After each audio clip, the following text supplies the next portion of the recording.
And I'd like to welcome our next speaker, who is Nils Pfeffer.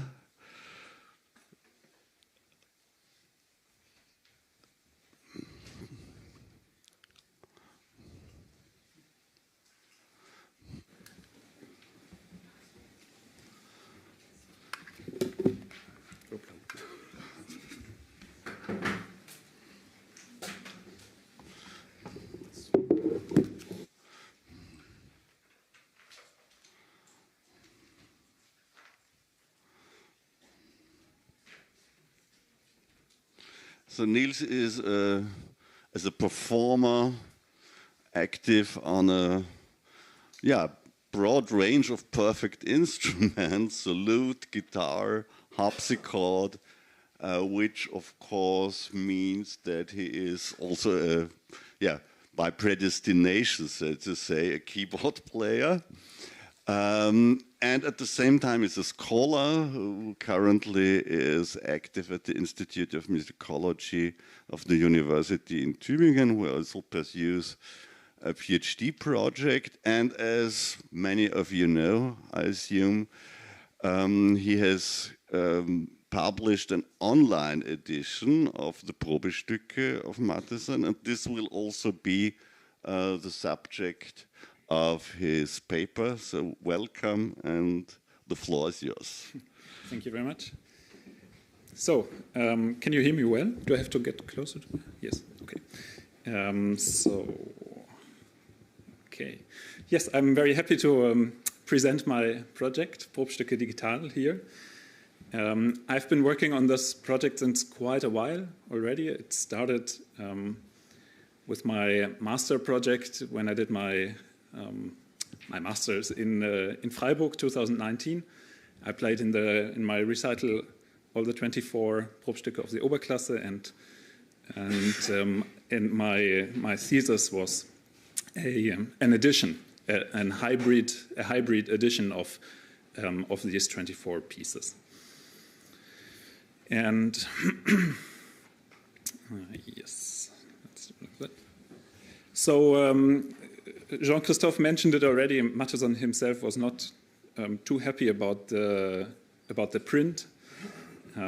So he wrote, you can read the English version, I will read the German, because I'm not sure about the quality of the translation. Die Klage aber, so ich in der ersten Auflage der Organistenprobe wegen der schlechten Drucknoten geführt habe, ist noch in ihren vollen Kräften und die Geduld das einzige Mittel. So now we are 300 years later, and I think it's time to make Mattheson happy again and give remedy to his complaint. And also 300 years later, I think it is possible to provide maybe a little bit more than just a prettified version of the original print. So as I mentioned, this whole thing started during my master's project in Freiburg, and part of this was a paper edition on the one hand and a prototype for a digital edition. And for that prototype, I just encoded digitally one piece, which is quite much work to do that. And during the last years, I tried to encode all the 24 pieces of the Oberklasse.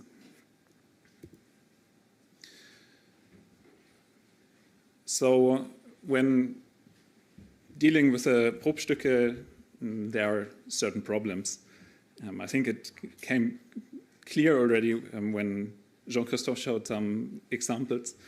There's problems or needs which performers have, and there's needs which scholars have. For performers, one obstacle for many actually is the Fraktur typeface, which many find hard to read. Then there's the language, which is obviously beautiful, but still hard to understand, especially if you're not a native speaker. Then there are these references. In his Erläuterungen, Mattheson always references parts of the music, and often he counts his own bar numbers wrongly, and this can be quite confusing because you have to see what happened. And also the way he's referencing is often not too easy to understand, because he has a special terminology and it can be a problem.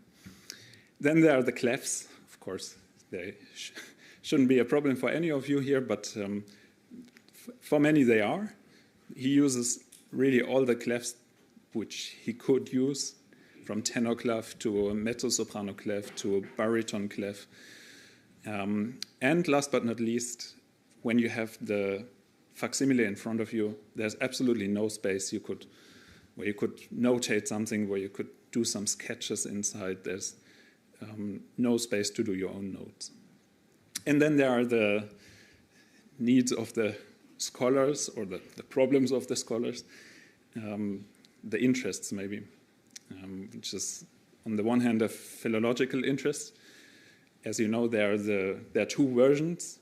There's the Exemplarische Organistenprobe, published in 1719, and there's the later version, the Große Generalbassschule, published in 1731.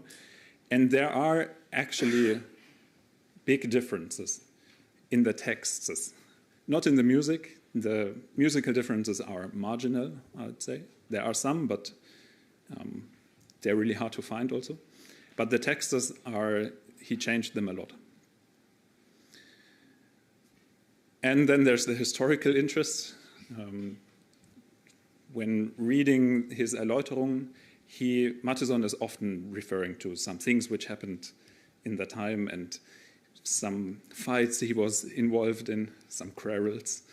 And for us, it's often hard to understand what he means, what he's referring to.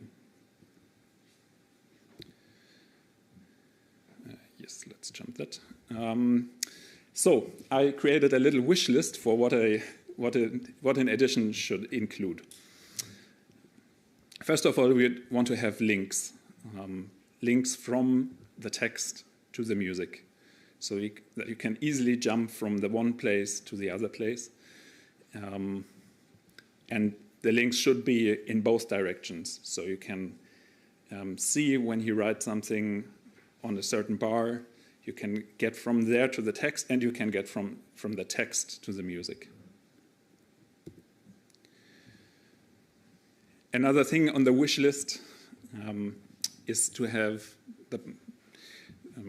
to be able to embed the examples which he gives into the score.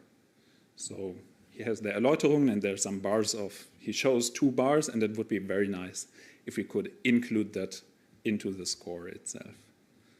So score plus example should give that kind of thing.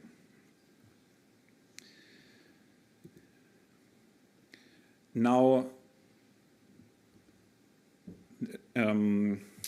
different performers have different preferences.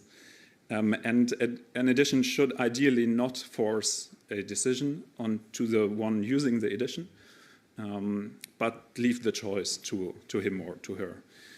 That means if you prefer to read from old clefs, you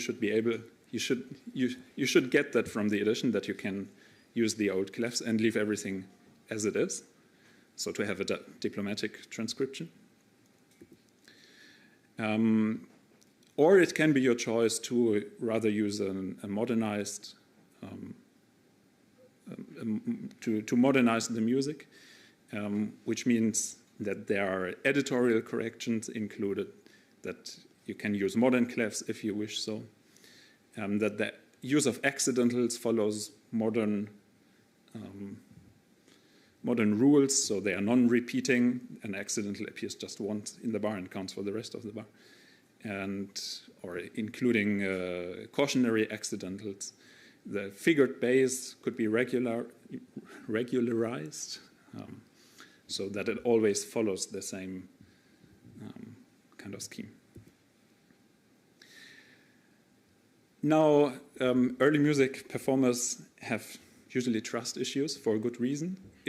Trust issues in editions, not in general.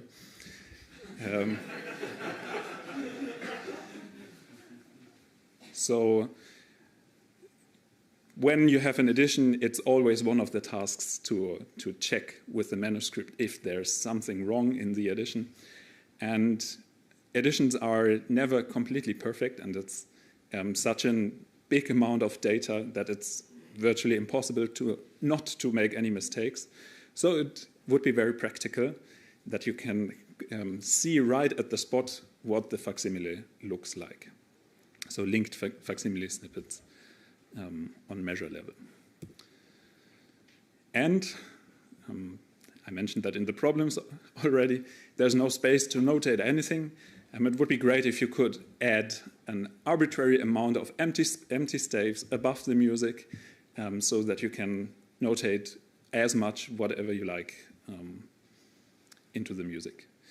I'm actually considering, this is a little side note, that it probably should be also possible to have additional staves below the bass, not just above the staves, because Matheson sometimes he talks about Grundnoten, which are a kind of fundamental note, and the bass itself is just an ornamented, diminished version of that bass. So that could be a practical feature. Yeah, this is just a little example of how that could be used. This is my sketches for realizations of the 22nd Probstück. I actually ran out of space. I thought 4 lines would have been enough, so I had to use the line below, but it's supposed to be above.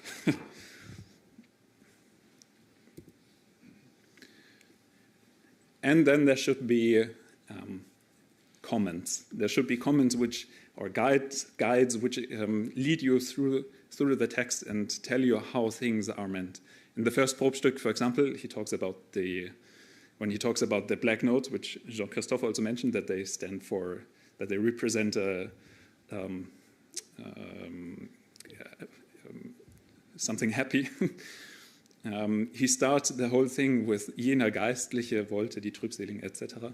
And he is actually referring to things that happened in Hamburg meanwhile, because that person, I can't read, Samuel von Buchkowski, published a collection where he brings that, where he mentions that simile which he's talking about here.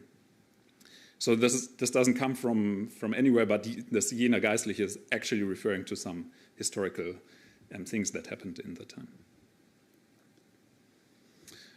And there should be translations. Originally, I said it's often hard to get even for native speakers, and at least an English translation is certainly helpful. Ideally, of course, translations into other languages as well. So at that point, I'd like to give a very quick tour, live tour. I hope that will work. Oops, okay, you're not supposed to see that. Anyways.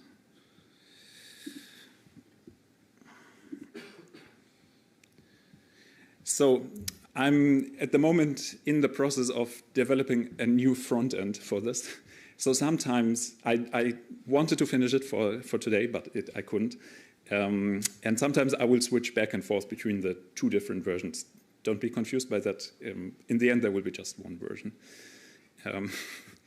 So what you see here is the new front end.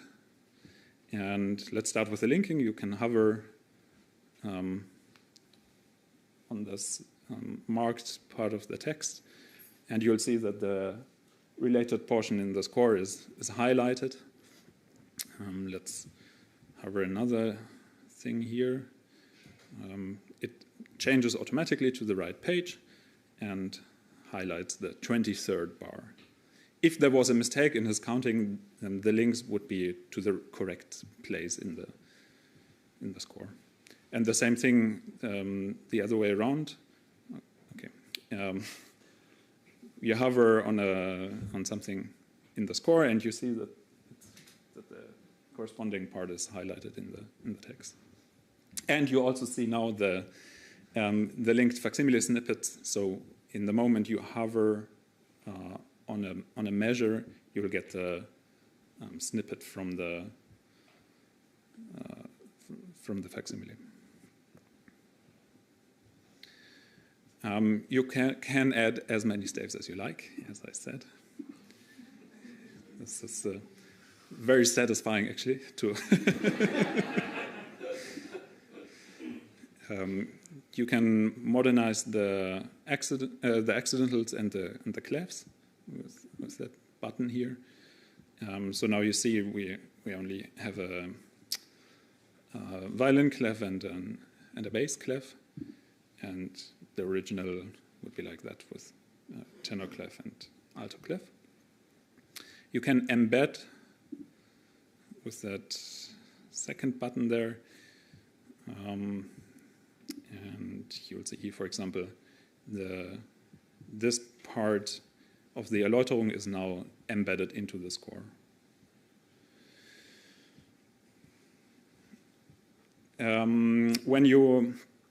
If you still prefer working on paper, especially when you want to write down something, that is probably the case, or with your iPad, you can export the whole thing using this download button, and you can even choose the format you'd prefer. If you prefer landscape or portrait, whatever, there's a bunch of options. And you'll get the done PDF of that whole thing. Okay. There's one feature which is not part of the new front end yet, but part of the old one, which is that you can have a look at the full page facsimiles. So when you click on that button in the current version, you'll get the facsimile of the first edition alongside with the facsimile of the second edition. Okay, there are some more features, but I will jump back to the presentation for now. So.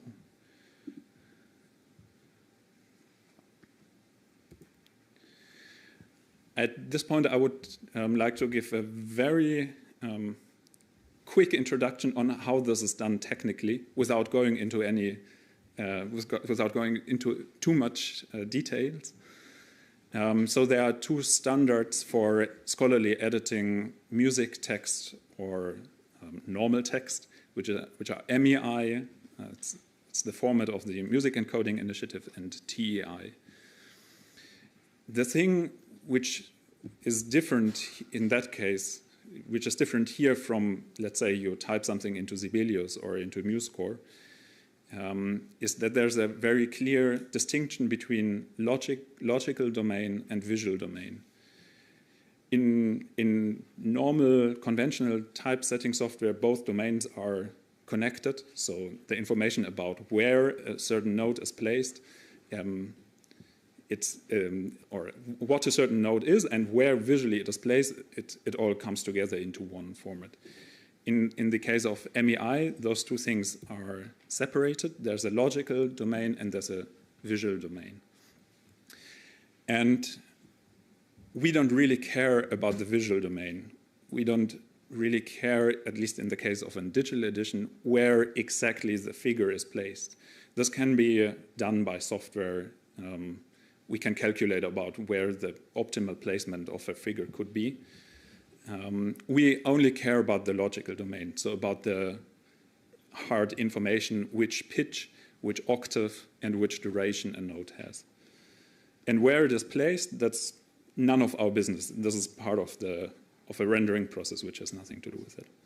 And the most important thing now is that all these objects, notes, measures, staves, they have IDs, and we can use those IDs to do cross-references, to reference from the text to the score or from the score to wherever. So there's an endless possibility of linking things, linking objects with each other, and objects can be literally everything. It can be a word, it can be a letter, it can be a full text, it can be an image, it can be a part of an image, a note, a measure, whatsoever. This is a more complex example of of what you can do when encoding those things digitally. You don't really have to understand the code, but just so you get an idea of how those things look like, this part of the code encodes two different readings. The first reading, which is the second edition, figures a 6. So that means there's the figure 6. And the second reading, the reading B, figures 5, well, a B5. And the B5 could be editorially regularized to 5B. So this is how the data is actually looking like, what we're dealing with. And what you see is just a beautiful version of that, turned into something we can read and we can understand. So there's the digital encoding, and you can have as many different presentations of that encoding as you like, but the data always remains the same.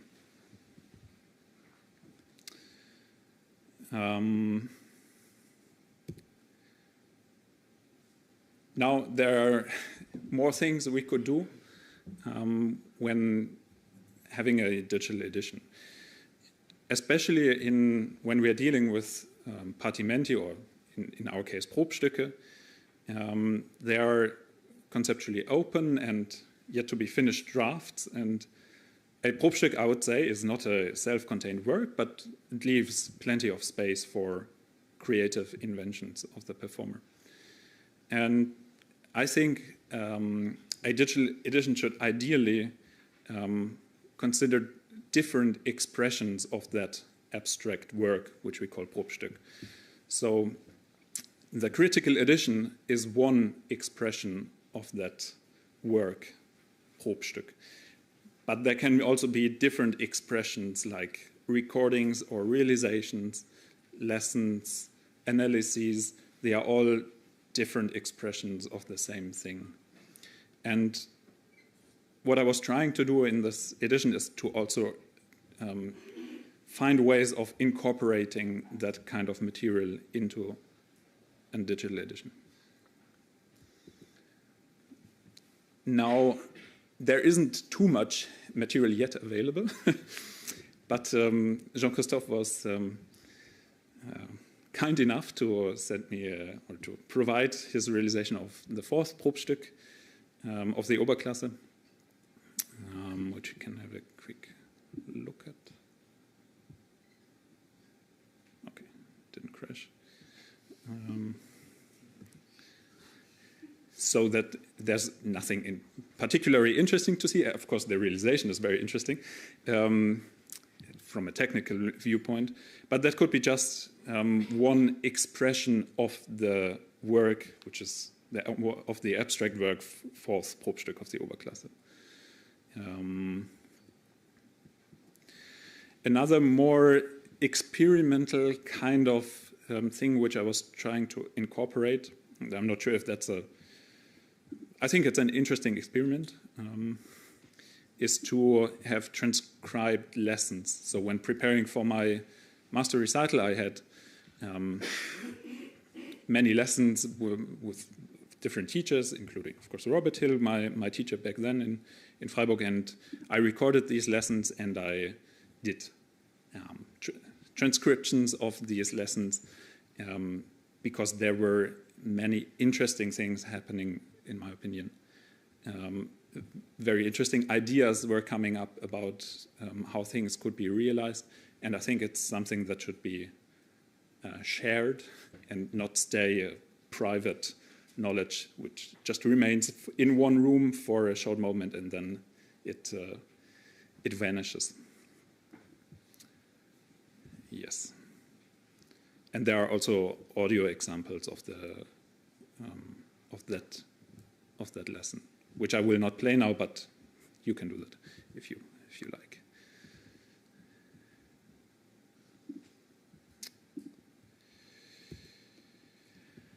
There are further things coming up, forthcoming. I'm working on another representation of that digital data, which is, I call it Probstücke print.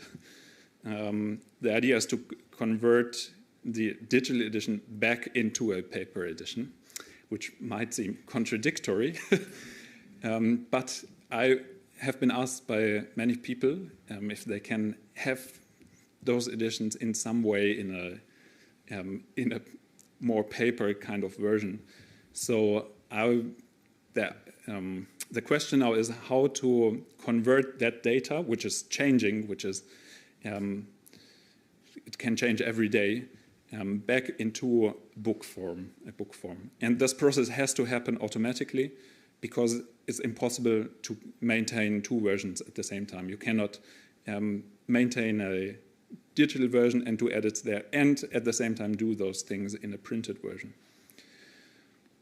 So this experiment is to generate a high quality typesetting and with a very nicely looking layout to generate this from the digital data.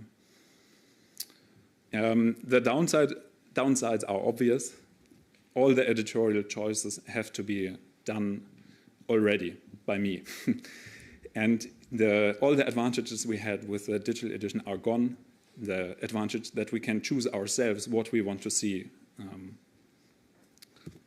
But this is how it would more or less look like.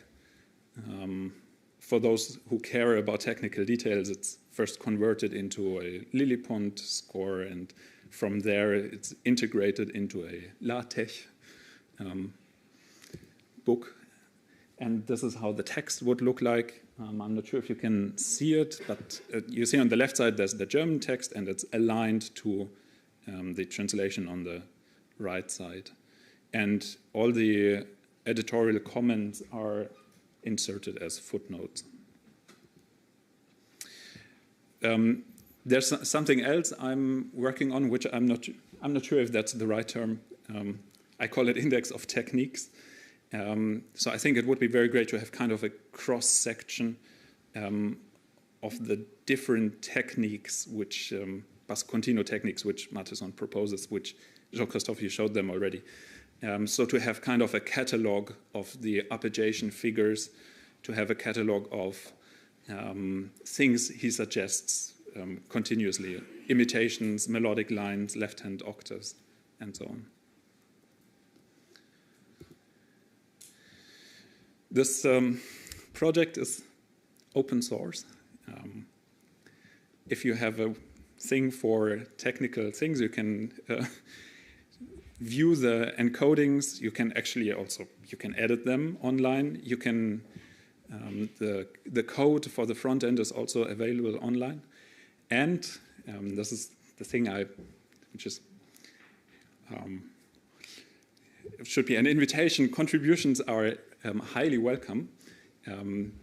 So at this point, it's mostly just the digital edition. But as I said, I'd like to collect material around these Probstücke, which means realizations, translations, or analyses, or whatever.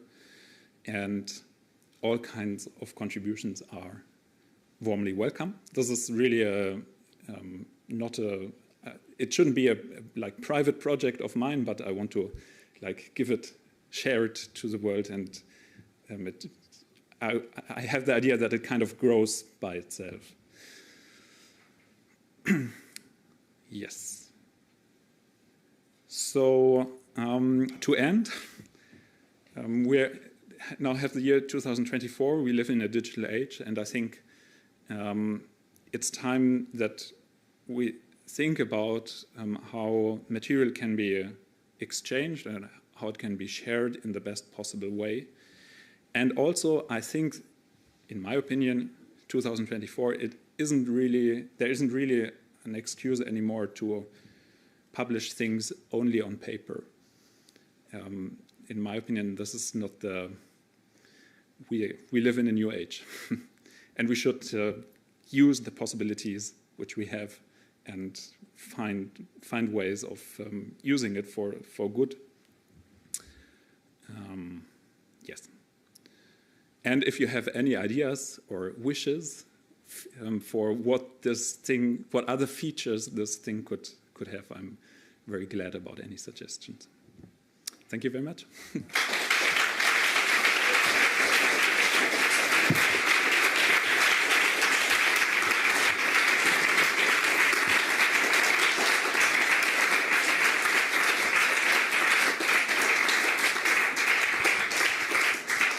Thank you, Niels. Yeah, very interesting, of course, very useful.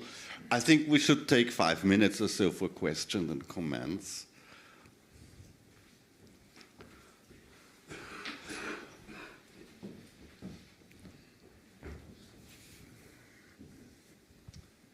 Hello, thank you for the presentation. Just one thing out of curiosity, I've never looked into Mattheson, but we've heard before that he didn't like Rameau, and you mentioned that he sometimes uses Grundtonen. So I was curious pedagogically what it would mean for him. So I assume that the Grundtonen refers to the Basso Fondamentale. Yeah. So Rameau is kind of a thing. I think that so Mattheson and Rameau, they're kind of famous because Mattheson says in some point that Rameau understood everything wrong. That Rameau thinks that everything is meant in chords and in harmonies, and Mattheson says it's all nonsense. The melody is the main thing we should think about, and not the harmony. And what they both refer to different things when they talk about Grundtöne.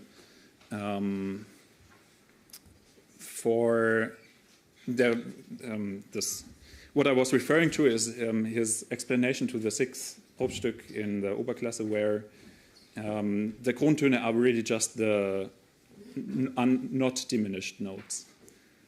So a 6th chord could be a Grundton. Exactly, and I think Mattheson wouldn't really approve any kind of Rameau thought in his musical writing. I mean, I understood it correctly. The musical text itself poses no real philological problems. The musical text, yeah, rarely. There are, I mean, of course, when you go into detail, yeah, things happen, and there are differences. There are sometimes different figures, but it's not to an extreme amount. And there are also different versions in the same. So, for example, the print of 1731, there are different versions of that print, and there are sometimes slight differences, but it's once per year you discover one other figure. So, and also when it comes to the accidentals, because I recall what Jean-Christophe said in this one piece where you have this perhaps doubtful accidental. That would be very interesting. It's from the middle class, unfortunately, so I didn't have a look at that. But it could be. Maybe there's a version without that. Okay. Yeah.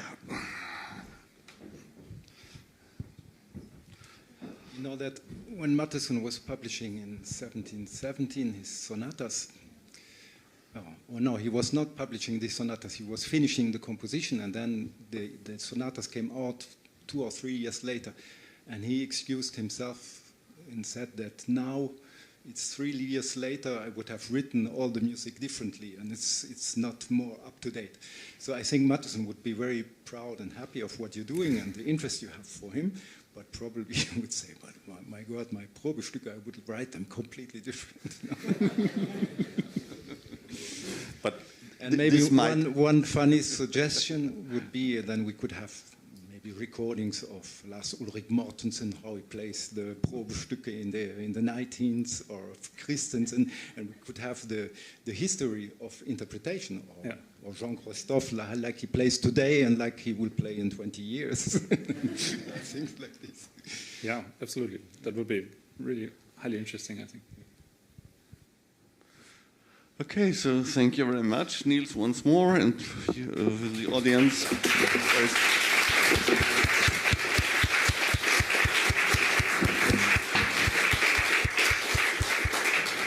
And we now go into a short break. When should we restart, Augusta? What do you think? So it's up to you to decide.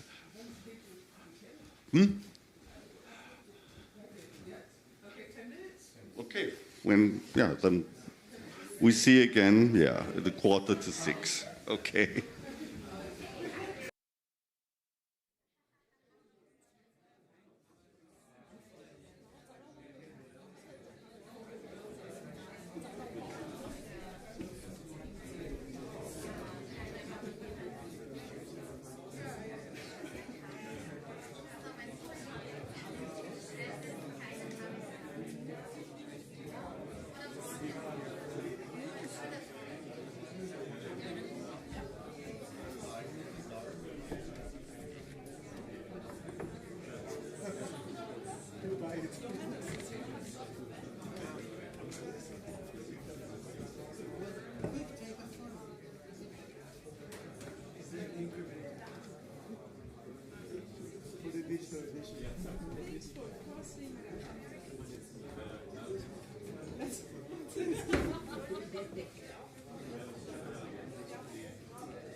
So we come to the last presentation of today. Augusta asked me to point to the Wi-Fi password, which is a little bit hidden, but you find it on the sheet next to the door. So if you don't have it yet, you can see it here.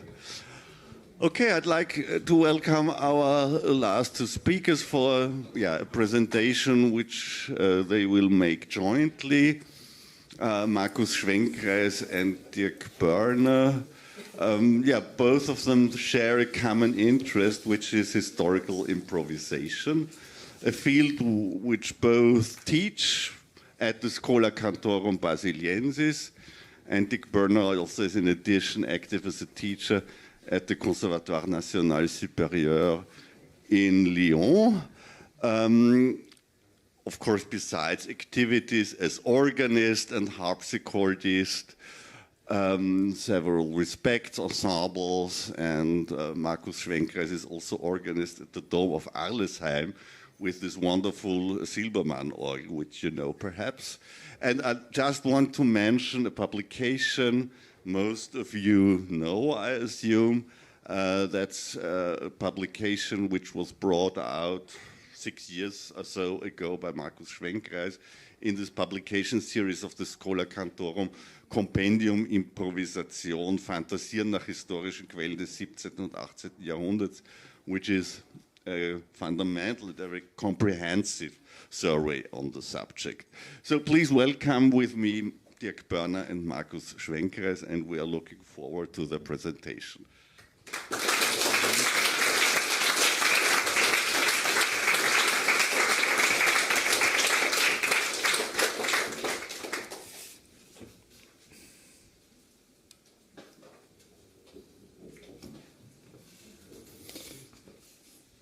Thank you very much for the greeting and especially for the kind invitation for today and for these days.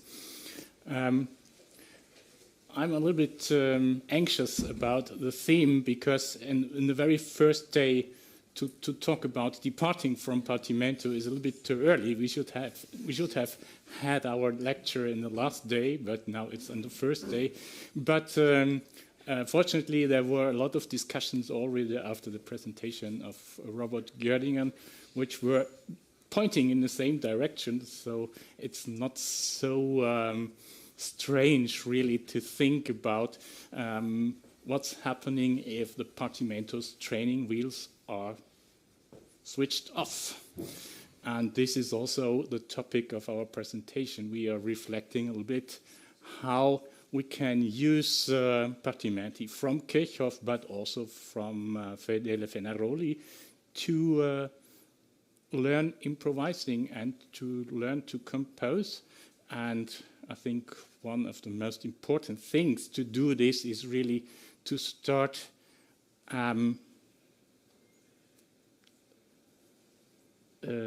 finding these Partimenti as kind of toolkit which you can use, and you can use different building blocks from different Partimenti and just try to bring them together in a new way. I would ask Dirk for the first part of the presentation, which is dealing with Kirchhoff. Yes, just before starting, I'm not so good in English, but so I would like to ask, if I speak German, who will not understand? Okay, there are some people. So I try to, you have to stand my bad English and I'll try to forget it. Yes, Kirchhoff, Gottfried Kirchhoff, he was born in 1685, which is of course a very good birth year for a composer. So this is a nice thing. And besides that, he was born in the same year than Bach.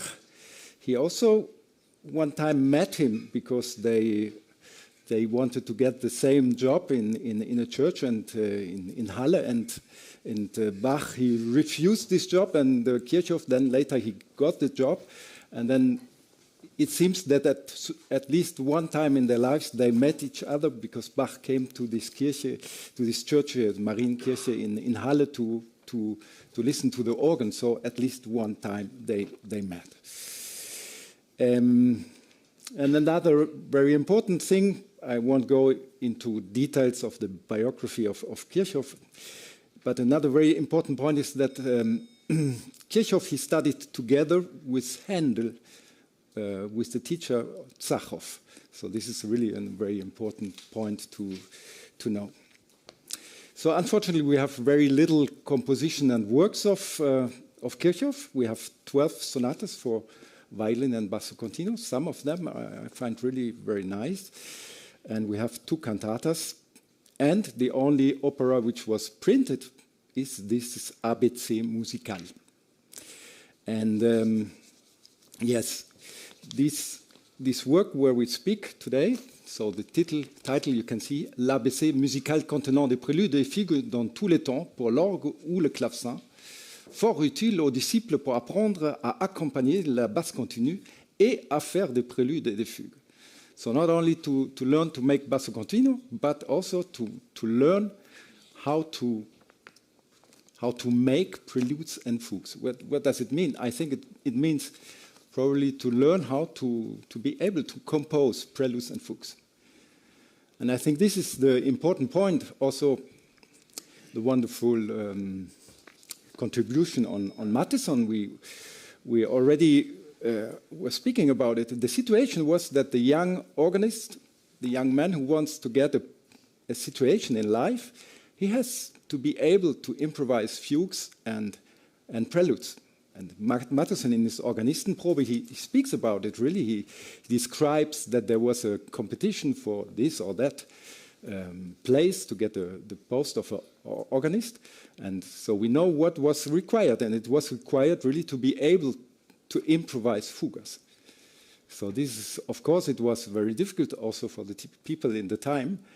And so then there are different ways to come to this point to be able to do this. One way was maybe studying all the Probestücke of Mattheson. And another very nice way is here Kirchhoff, who teaches not only the Generalbass, but also the fuga. So fuga in form of partimento. And yes, I make it very short because I think most of you know it. The manuscript of this was lost very long time. Actually, we only knew that this collection exists because there were some mentions in books like, for instance, Abhandlung von der Fuge von Friedrich Wilhelm Marburg. And he writes, wenn der selige Herr Musikdirektor Kirchhoff aus Halle in seinen bekannten Fugen über alle 24 Töne die Gegenharmonien vermittels der Ziffern beständig angezeigt hat, so ist dieses deswegen geschehen, dass er seinen Schülern zugleich den Generalbass und die Art der verschiedenen Eintritte eines Fugensatzes beibrächte. Seine Absicht ist es nicht gewesen, diese flüchtigen Geburten als Muster einer wohl ausgearbeiteten Fuge auszugeben. This is slightly a little bit arrogant, so he says that Kirchhoff published this collection, but that his intention was not that these compositions very quickly made, that they should count as real fugas. So we feel a little bit a sort of arrogance of Marburg. But once again, we have to think about the situation. There were not only people like Bach, but there were normal people like me and you who wanted to learn how to make a fuga. So we are not all genius, and so we need a way to do this. And I think Kirchhoff is a quite nice way, especially when we try to take the term of partimento not too closely, but as we know, partimento can be a lot of things. Can be a wonderful composition, an art composition, can be an exercise, and it's all this in the same time. So let's be a little bit free in our use of partimento. Okay, but this is enough as an introduction to Kirchhoff. I would like to have a look on the Prelude and Fuga in G major, which is, in my sense, a very nice composition, and I would like to show several things. First thing, you see a first phrase, and this first phrase then ends in G, and then it's repeated exactly in D. And it's repeated several ways, then with small modifications. This is very typical for a lot of the pieces of Kirchhoff. So we have a sort of ritornello. And the question is, maybe it's a little bit strange to play the composition like it is written there, and then we end with a cadence in G, and then pop, we do the same thing in D and in another tonality. So we don't know nothing about it. It's not like Matheson that we have nice commentary in bar 6, do this and do that. So here we are completely free. So one of our ideas we developed a little bit together in Basel is that if we have a situation like this, maybe we could add something, because it seems a little bit like a rondo or concerto, and maybe it would be nice at least to play a small transition or to even to improvise some new bars. Then the next thing, which is very typical and very nice, which I like in Kirchhoff, because I think he was a nice pedagogue, because he always shows some very systematic things. So, as of course here you can see in this partimento, we have the progression of the rising fifths. The rising fifths in major. So he goes from G to D, and if I play the simplified bass of the beginning, it's just and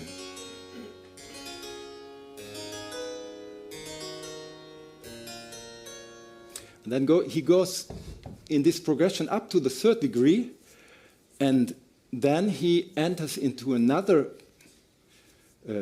progression, and he enters in this progression because it's the danger. If you improvise, you know this progression, it's very nice to use it, but it's very easy that you go too far. Mit dem Quintstieg kann man sich versteigen. Ne? Also it's so you have to know where to keep this, and it's a traditional place of the quint file to stop it is really on the third degree. So then he enters in a sort of Terzfalltreppe, like we call it in Basel.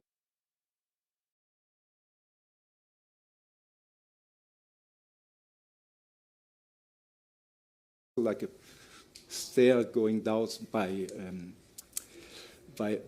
thirds.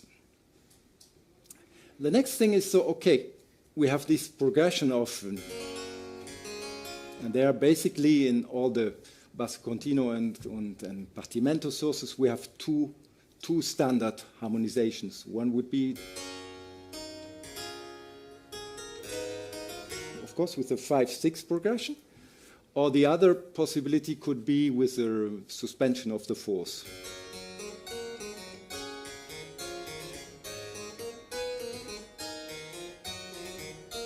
And so on. So these both progressions are kind of very typical, and they are not written in the numbers. So it's the first thing, you have to be a little bit free with the numbers. Also, I'm not sure that the numbers are really of Kirchhoff. Maybe somebody knows more about this. I didn't search about this, but a lot of things which were published in Amsterdam, very often they were published also for amateurs, and so it was necessary to add numbers anyway. So, like we know it from the Corelli edition, and so I think we can be doubtful that the numbers are of Kirchhoff. And anyway, I personally take the liberty when I teach or when I play to show on these progressions all the possible and typical suspensions. Yeah, another very typical thing would be on this. This we know from Muffat, but here with the bass it doesn't work. And there's another very typical thing on the Quintstieg. It is that in this progression very often we can use imitations. And actually it is amazing if you see this bass here, you could play the whole thing like a imitation in the fifth above.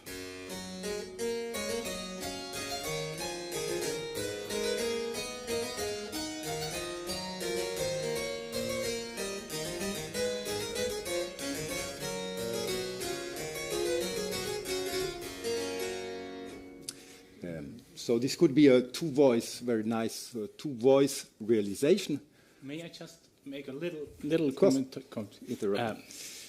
Dirk was not present when Augusta was making her talk today, so he didn't know that she exactly brought the same thing just 100 years before. Okay, okay, great. So this is a very interesting thing. So we can do a realization with this canon, and I will do this and add some parallel thirds. I will play it in a way that it sounds in three voices, because I just learned that I have to play in three voices, otherwise it's not Generalbass. And then it's also nice to have a general view on the tonality he's using. So the first phrase is in G in the first degree, then the next phrase is in D major in the fifth degree, and then he goes to the third degree, and then he goes to the sixth degree, and he ends with the third degree. As it is a form of da capo, this is a very typical thing we can find in a lot of arias in the Italian styles, that when we have a piece in major, then the B part very often ends on the third degree. So we learn also general things, how to compose a piece, how when we later on want to improvise ourselves and we don't know what should be the order of the tonalities, we could take these pieces as a model, which I find very nice. Okay, this would be the commentaries. I will play afterwards, of course, the whole piece. Now let's go a little bit to the fuga, and I try to give some commentaries. If you have a look on the fuga, maybe you could change now. Thank you. You see that there's a descending order of the entrances, which of course is mostly the case in Partimento fugas. And of course, Mr. Mattheson, this time not Mr. Marburg, but Mr. Mattheson, when he writes in his Der vollkommene Kapellmeister about einfachen Fugen, then he jokes a little bit. He says, okay, these organists who play everything in parallel thirds, and then for every entrance it's going down, down, always the theme is in the bass, never in the middle voice. Of course, he is a little bit joking about this. But yeah, let's always have in mind that the thing was meant to give tools to learn how to improvise a fugue. So it's already nice when you know this. If you know this, then don't rest on this, then try to change and try to learn how it could be the other way around. So you have to go a little bit, you can go a little bit farther. Maybe you could show some sketches of, for instance, I took some of the counterpoints of the first counterpoint Kirchhoff shows us when the theme is in the bass. Oh no, I don't have to probably to use this.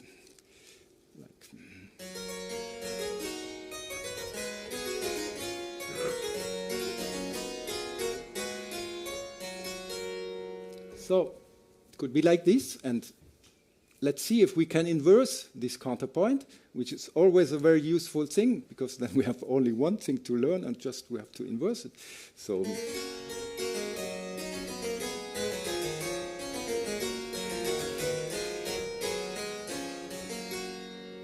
And of course, as we were reading in the Vollkommene Kapellmeister that Matthiessen says, oh, these organists never entrance in the middle voice, then we try to prepare something.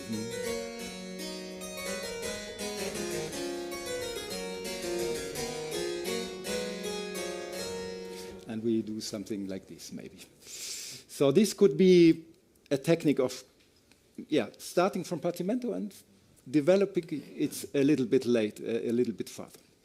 Okay, I think enough talk. I will play this prelude and Fugue of Kirchhoff, which I find is a very nice piece.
Let's go to another example, a very special example, maybe one of the most worked out and most artful fugas of Kirchhoff. It's the fuga in F minor. I forgot to say that, of course, the organization of the tonalities of all these preludes and fugues reminds a little bit also those of the inventions, two-part and three-part inventions of Bach. And we all know the wonderful three-part invention of Bach in F minor with the triple counterpoint, which is so. I find it kind of interesting. I don't know which was the first. Maybe this was first and gave the idea to Bach, or I don't know, or the other way around. But it's interesting that this bass, the chromatic descending line, the lamento bass, is of course very often used for very skillful counterpoints. So if we see the example, what kind of elements we have of Kirchhoff, we have in the first, at what we can see, he gives us a sort of counterpoint. We could call it a duplex, I mean a two-voice structure where we can invert the voices. And this could be then the first point also when you work on that you just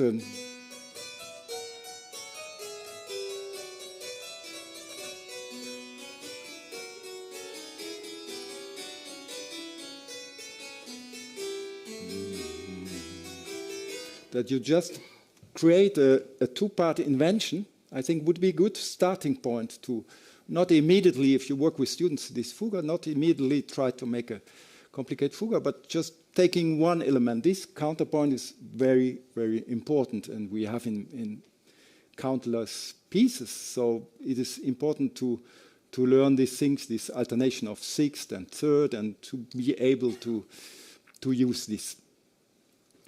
Then, of course, in the next step, we could ask, okay, we have the numbers. Once again, the problem of the numbers. If we see the numbers here and the seventh suspensions, we see that the numbers doesn't fit with the counterpoint he gives, because if you see the counterpoint, you think, oh, I want to go on with the counterpoint. And I think here, once again, the counterpoint is more important than the numbers. Or we could, this is a very special thing, maybe, but I don't believe it, but it's...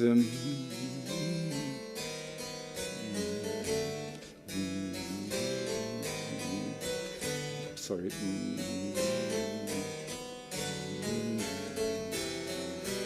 That he meant this suspension of the 6 and the 7. Here. I prepare correctly my 6th, and here in the upper voice, this 6th will become the 7th. So every voice does something very correct.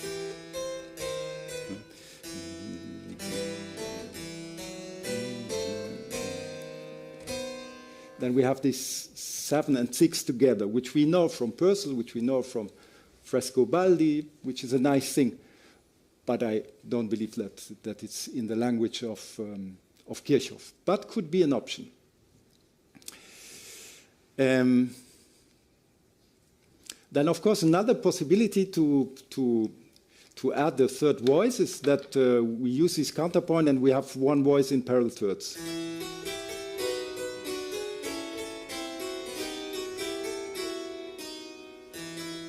And then, of course, we can inverse the voices. There are a lot of possibility.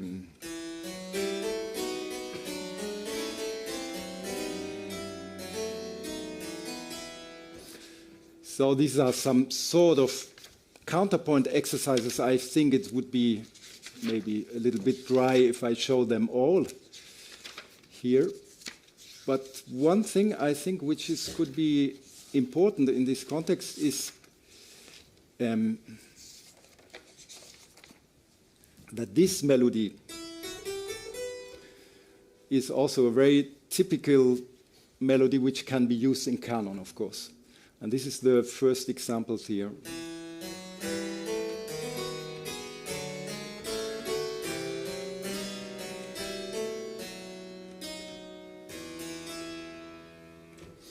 And then you can, like we say, like we learned it, I think it was the word Rudolf Lutz was using, this kind of Deklinationsübung.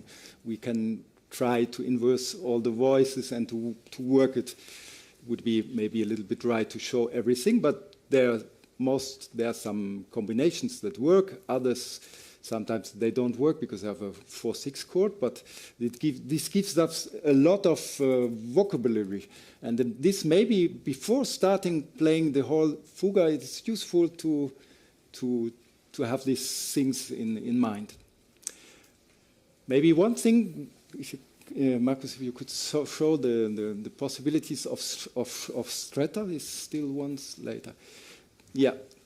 In the end of the fuga, Kirchhoff shows a lot of possibilities of strata, but his stratas, they don't work very long.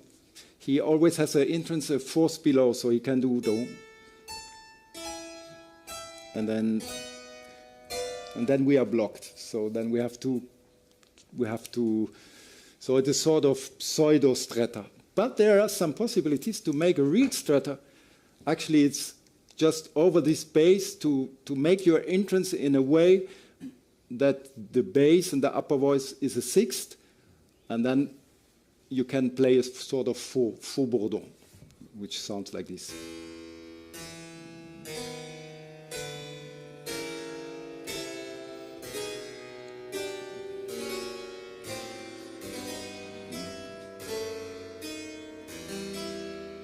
Or another way of doing it would be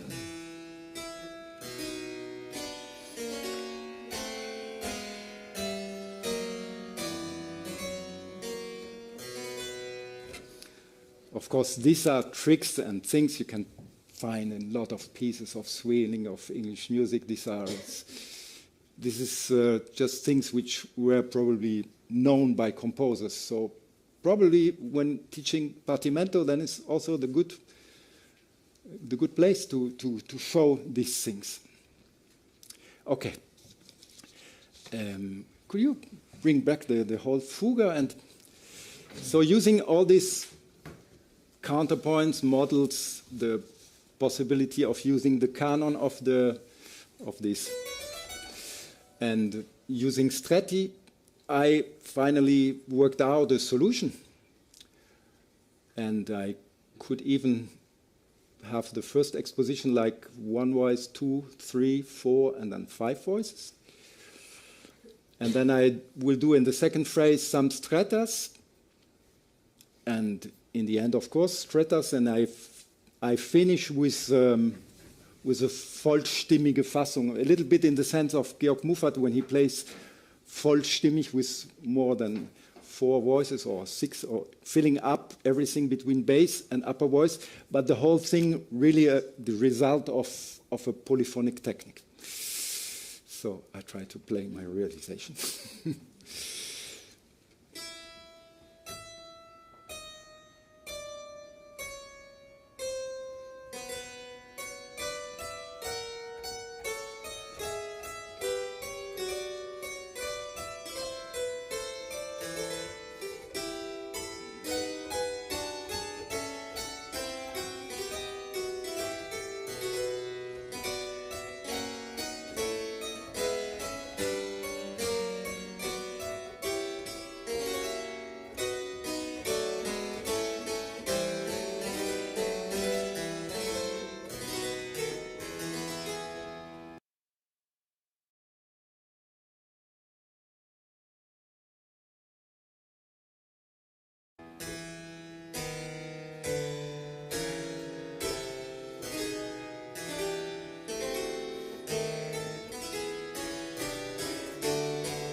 So now we prepared another piece of Kirchhoff, but this time it's with 2 harpsichords, and I give the speech to Markus, to explain how we transformed things and what we did.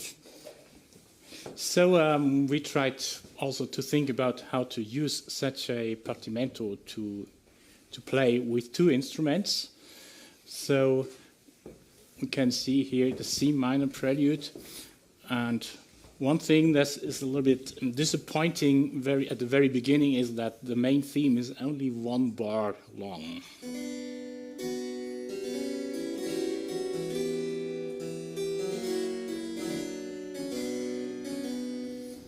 Which is returning later on in the second line.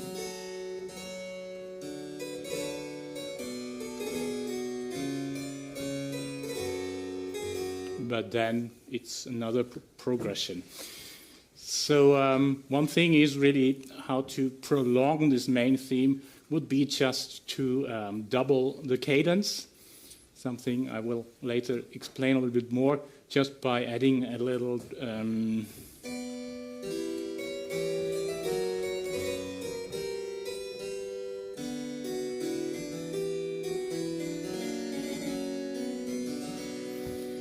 so that we really get a nice main theme that has a very nice phrasing. There are some solos happening, and then is really a question, if you are 2 players, what does the other player do? So for the first solo, we just decided that I could make an organ point to this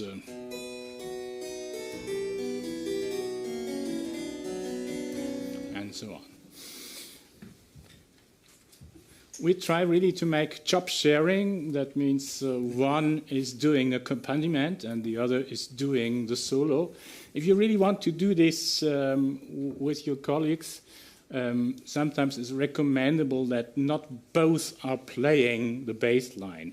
It's always the problem if you do this that the bass is really hurt and the rest not. If you do this is a perfect exercise, because the one who has to do the solo, who has to do a melody solo, certainly at the first time will realize that it's very hard to play the solo without playing the bass at the same time. And really, you have to learn this, that you are able to conduct and to invent nice melodies too.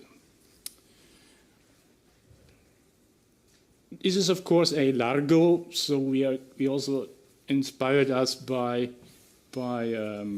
some concerto settings by Vivaldi, where there is a ritornello before the solo is starting.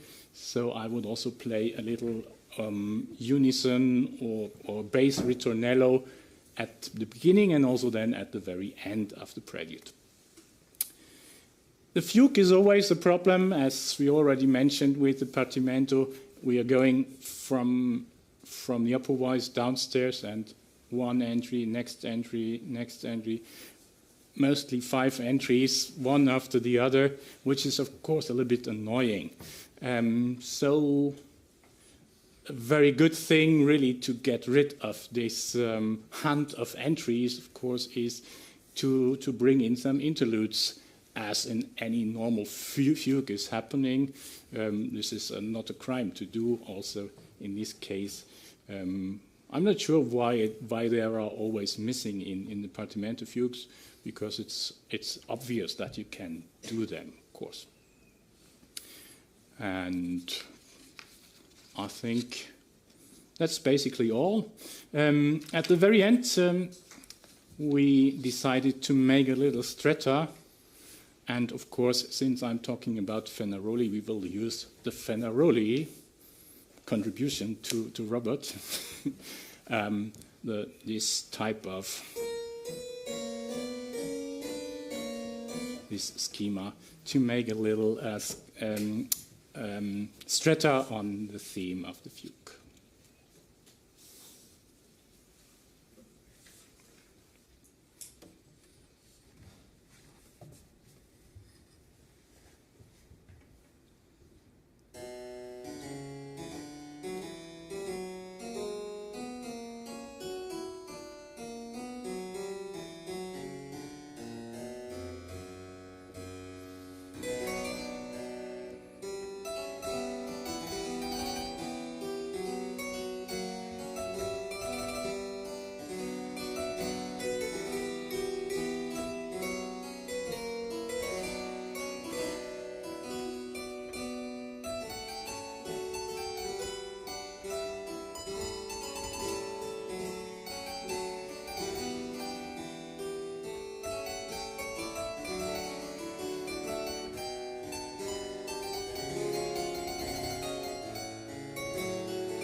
No, I promised to talk a little bit about Fedele Fenaroli, one of the big,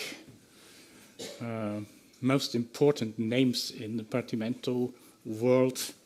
He lived almost a century from 1730 to 1818, so still living when Napoleon was already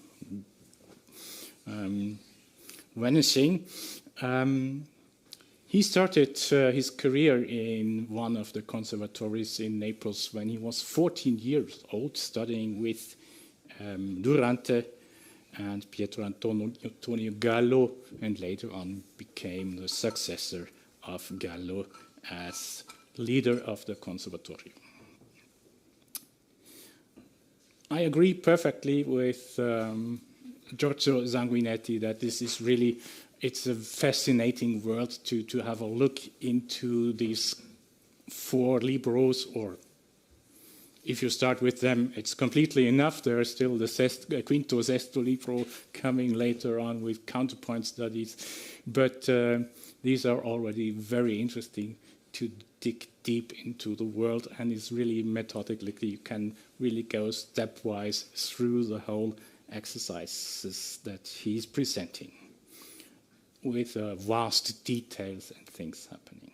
Now, my idea now was that there are so many partimenti, of course, existing in this time, but if you look into the literature of the time of the 1770s, 60s, 90s, and so on, and you can see that most of the literature is a sonata, and mostly built up in a sonata form, but the partimenti are not.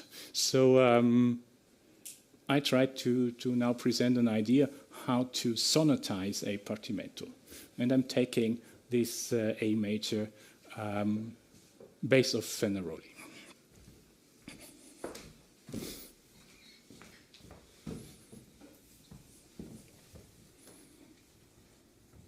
I'm taking an idea from Corelli, from one of his sonatas, to adorn this little special type of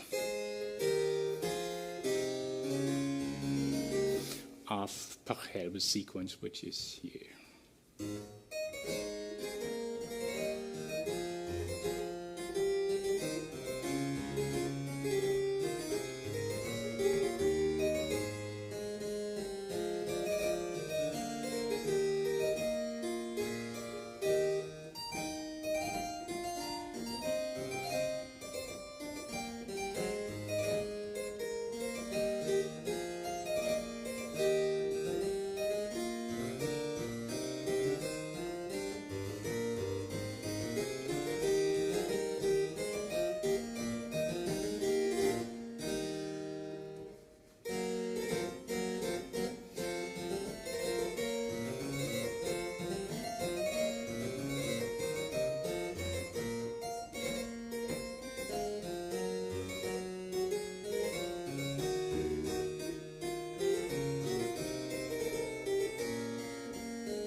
Now, this was just to familiarize you a little bit with this piece.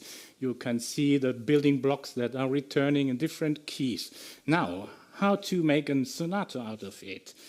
Step by step. The first step is very simple. We are just putting in some repeating marks at a strategic good point, which possibly should be the dominant key, and also that the, let's say, the proportions of the two parts are 1, 2, 2. Then, of course, I would need a second theme. Second theme is, of course, something that in sonata in 18th century we have to handle with care. I just call it now simply second theme. I could also call it dominant section, but we don't care about this. Just an element that is returning in the first and in the second half.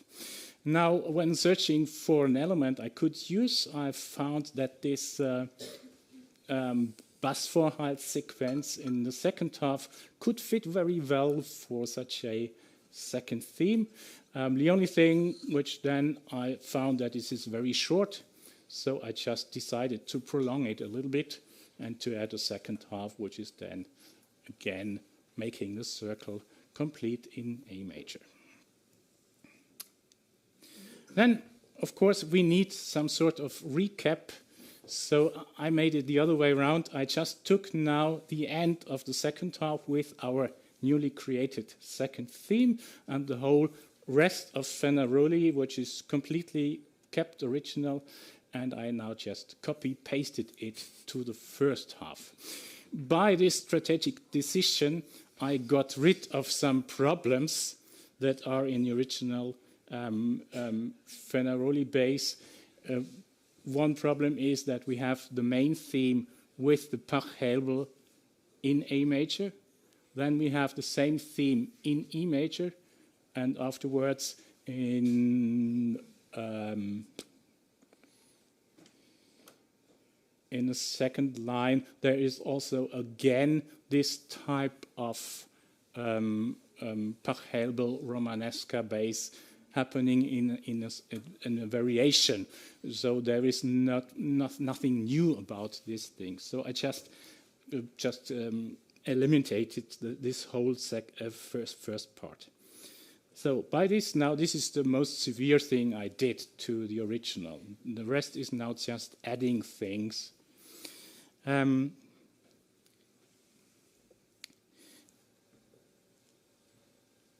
next step now would be to stage the recap of the second half, returning back to the major key and to the main theme.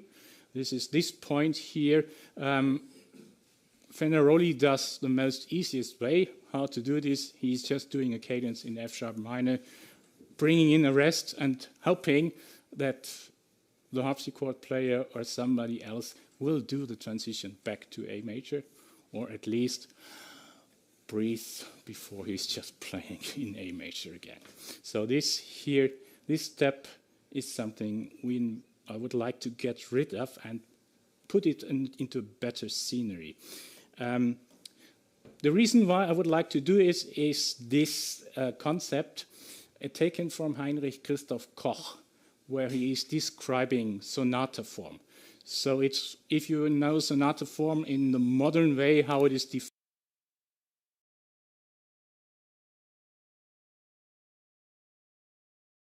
defined, there are some interesting things with this description of Koch. The most interesting thing is he doesn't talk about themes. So he's not interested in first and second theme or main theme, and not at all.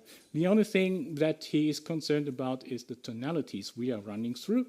And he just says in the first part, we are modulating to the dominant key.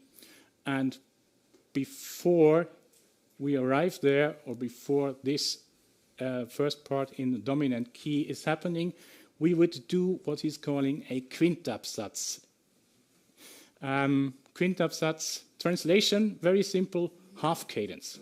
He says we should do a half cadence in the dominant key or a half cadence in the original key. Doesn't matter. just having a phrasing point on a dominant harmony, and then we can continue in the new tonality with the extra parts that are happening. And this type of quintupsatz, also doing a half cadence, he's also advising us to do when we do the recap in the second part. Also, again, when this second theme is returning. Okay, so I tried to do this. So I made a little transition from F sharp minor to A major. And because I fell in love with this little element, this Phrygian cadence that Fenaroli is using only once in his whole Partimento, I said, okay, this is a very nice thing. I can use this and make some sequencing out of it.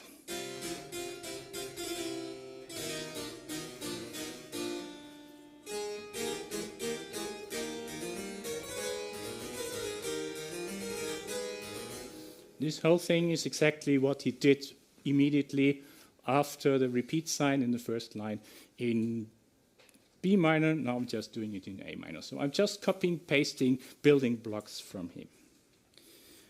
By this, I arrived then finally at this half cadence at the end with a nice converging cadence. And then I could make the restart of A major. Just to describe this a little bit, this is also from Heinrich Christoph Koch, a chapter where he is describing how one can prolong a musical idea by repeating elements. So I think you noticed already what I did was now repeating elements. So just to show this little thing here on the right-hand side is the whole material, and on the right-hand side, these other three columns is what he is creating out of these, just by using sequences, repeats, and so on. I try to play the whole thing. I will try to add a nice bass line to it, but basically it's the same thing. So you can write in the left corner, if you like, and just see if you can see where he is.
So we're just quickly passing this by. You can see there are a lot of paragraphs written in, so he's explaining each individual idea, how he is prolonging this little thing on the left-hand side to this really big piece.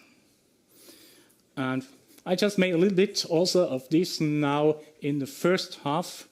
The first half is very short at the moment because the modulation to the dominant in the original Fenaroli is taking place in only 2 bars. And by doing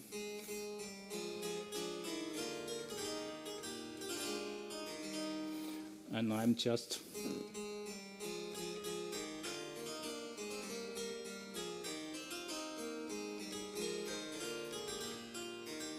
and I'm bringing in, of course, another quintuplets, which I will use then to stage the second theme in the first part. And I think now I just have to copy-paste the whole thing in the end. And I still have a little problem because now I fell really in love with this. And the only problem is it hasn't been present in the first part. And one rule in sonata composing is that the first part should present the whole material. And so I just put in a very short quotation of this idea in the first part, and then, of course, the second part will then bring in the whole thing. Short, very last remark. Of course, I also then added the cadence from the first half in the last part. Short remark to the original. There is this cadence written down. And this is not a misprint. These are really briefs, not semi-briefs, that are written here. Which means that you would have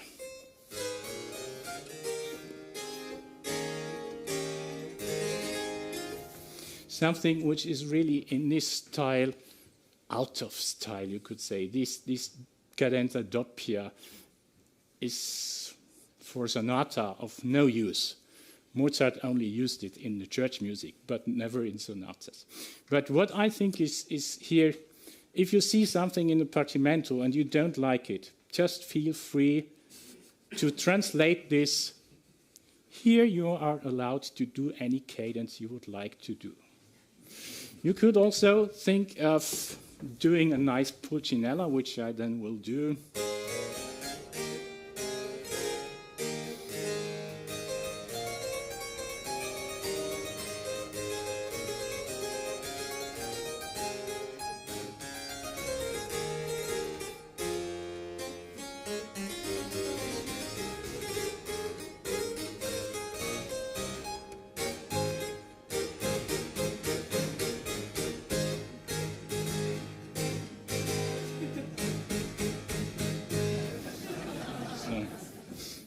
So this is the translation of this. You can do as many cadences as you like. If you don't have any ideas, just look in Beethoven.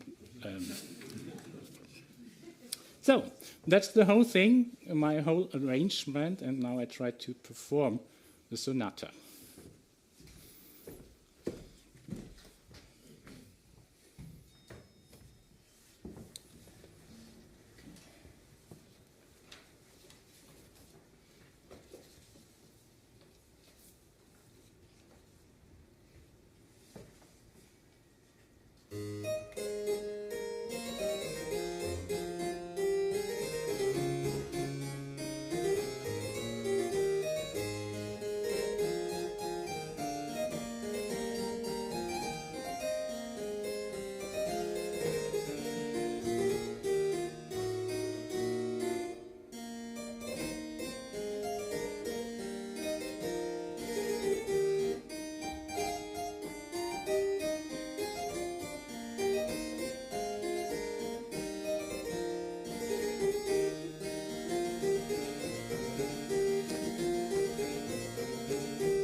sind jetzt schon ziemlich über der Zeit. Ne? Also, wir haben noch ein Stück, können wir das noch spielen? Aber ich mache, glaube ich, gar keine Kommentare jetzt mehr dazu.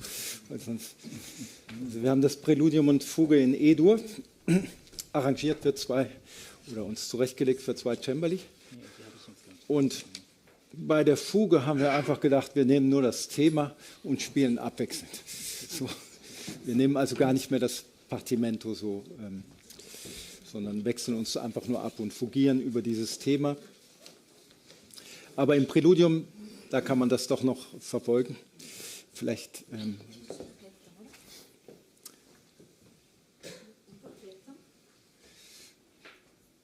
Genau, perfekt, ja, danke.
Bild ist schon weg, das Schlussbild. Thank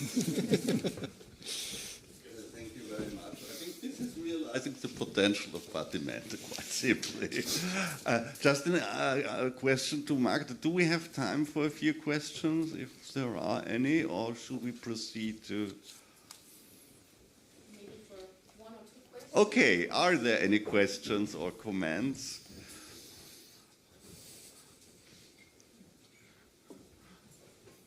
If not, I mean, there will be a lot of opportunity during the next 3 or 4 days to get into discussion, or if something comes to your mind afterwards, yeah, we can discuss that until Friday. Okay. Very quick question. Congratulations for every fabulous expression of these Partimenti. I just remembered, I think, in the very first realization, these little interludes between the phrases. I was wondering whether you could. I thought they were charming. Whether you could say something. Was there a bit of Adlung or a lot of Adlung in them? Or yes, exactly. The idea was a little bit Adlung. I forgot to tell it because he speaks in his treatise von dem Phantasieren to play in thirds and sixths, and it's basically what I did. Yeah, exactly. Yeah. Sorry for the picture.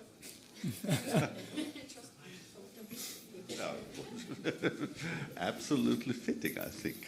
Okay, if there are no further questions, then thanks again to Greg and Marcus.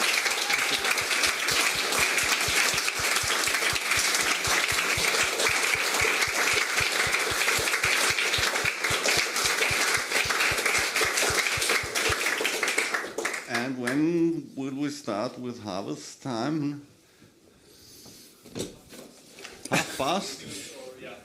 Okay, 1:30, so 17 minutes of break. Bravo. Thank you again all.